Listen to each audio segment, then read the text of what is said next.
Welcome to Nell Model Railway. I'm John.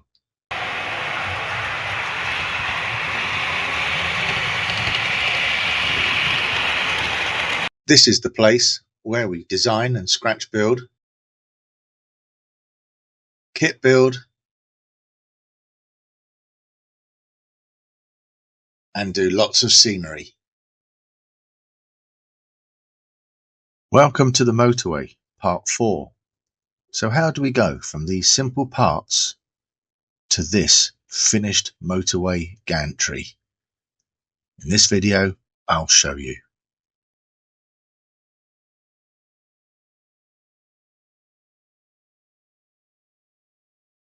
Once again, the first thing I did was some Google work just to identify certain types of gantry, and then once selected, drew out some scale drawings.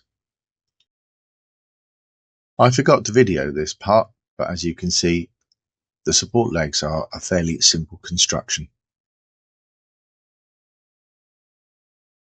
To make the gantry framework, I used 1mm by 1mm strip plastic, and as you can see, laid out the pieces onto my scale drawing and endeavoured to follow the plan as accurately as I could.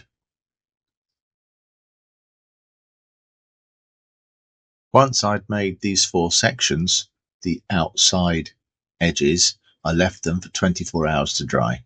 So after the 24 hours, I joined the girders or the gantry sides onto each of the support legs and then joined them in the center.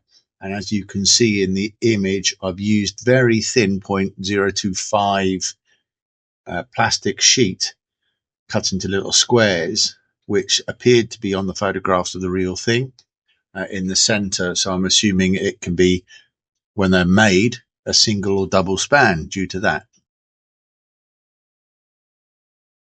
Now, old sausage fingers was set a challenge, and that was to put the cross members in the upper and underside parts of the girders.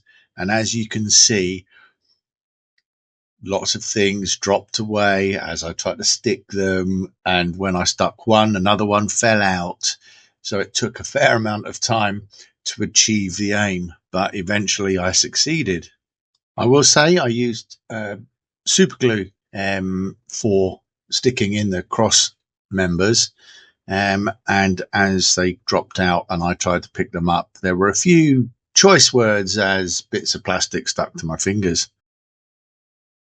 Having reviewed Google Images again for the reverse of the signboards, I commenced making the framework and signboards using the 2x2, 1mm by 1mm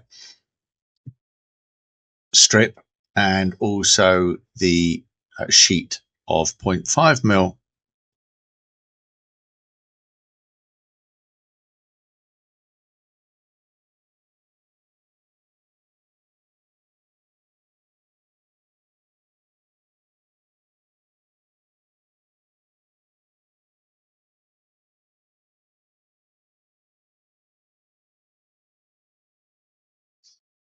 I then added the 1.09 by 1.68mm plastic strips to the rear of the sign.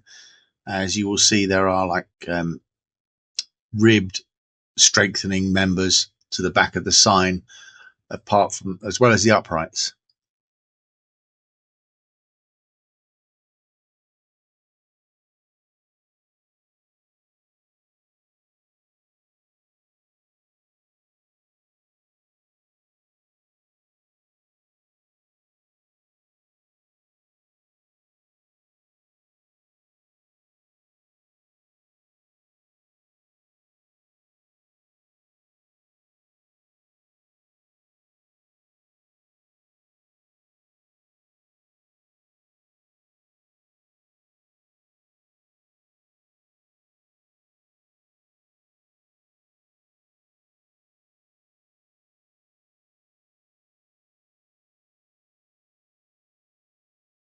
And here are views of the front and reverse of the signboard once it was in place.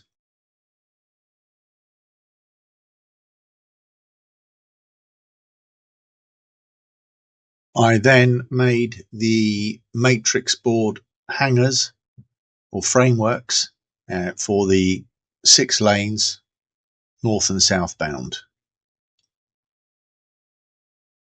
And here are views of the completed gantry prior to painting.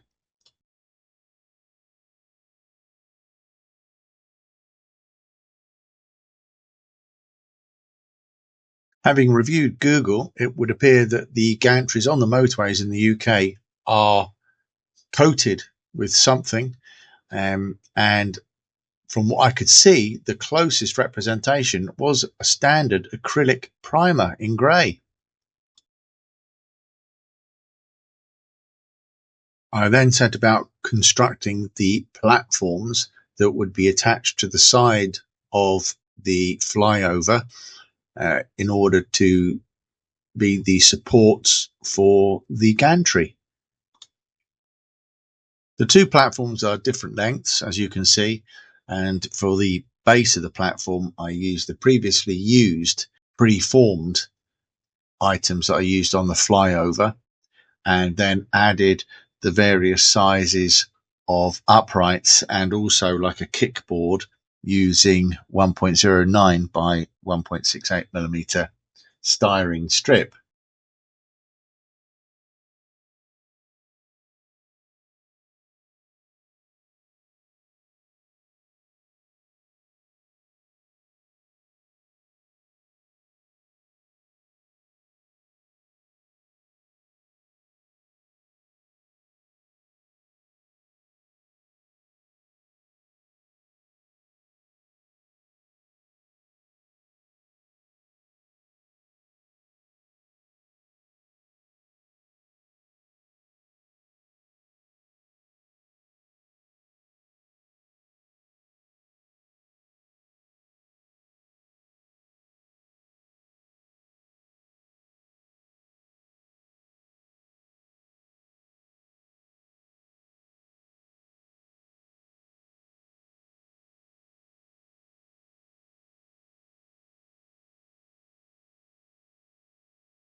One of the most difficult parts of the construction of the platforms was pre-drilling the 3 holes in the corner uprights and end uprights to accommodate the 0.5 millimeter circular rod that you can see that I threaded through.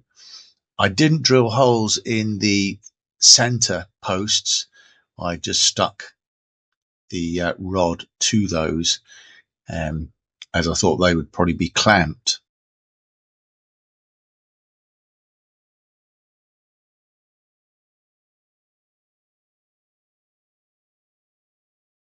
I created the signs using Inkscape and just printed them out on my standard inkjet printer.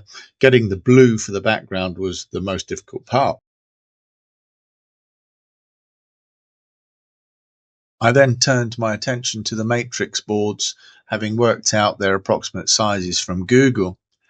I must admit, it took some time trying to work out how to do these, and decided that I would make them from 2mm MDF using the laser cutter, as I could engrave the dot matrix appearances and also the amber flashing warning signals. After cutting, the soot was cleaned off with a hard toothbrush, and I primed the MDF prior to painting with MDF primer. I then painted the matrix boards with a Tamiya flat black.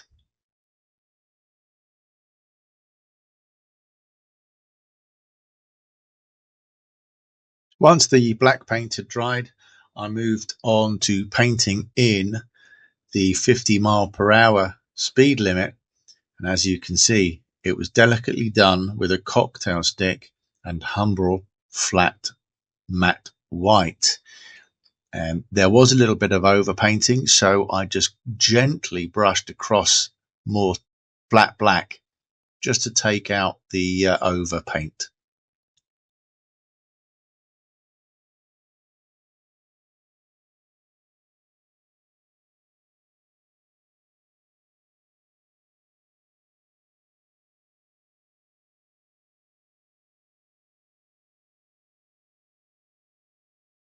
And here we see the painted matrix boards ready to be attached to the gantry, and an image of them attached to the gantry, ready for affixing to the railway.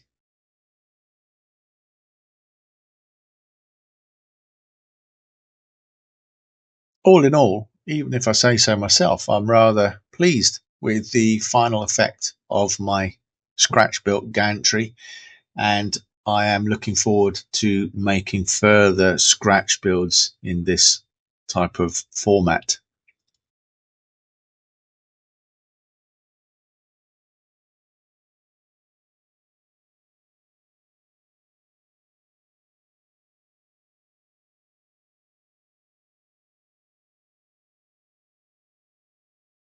Again, a big thank you to Gary for highlighting the potential issue with regard to vehicles falling onto the railway. So I have constructed some concrete barriers and attached those.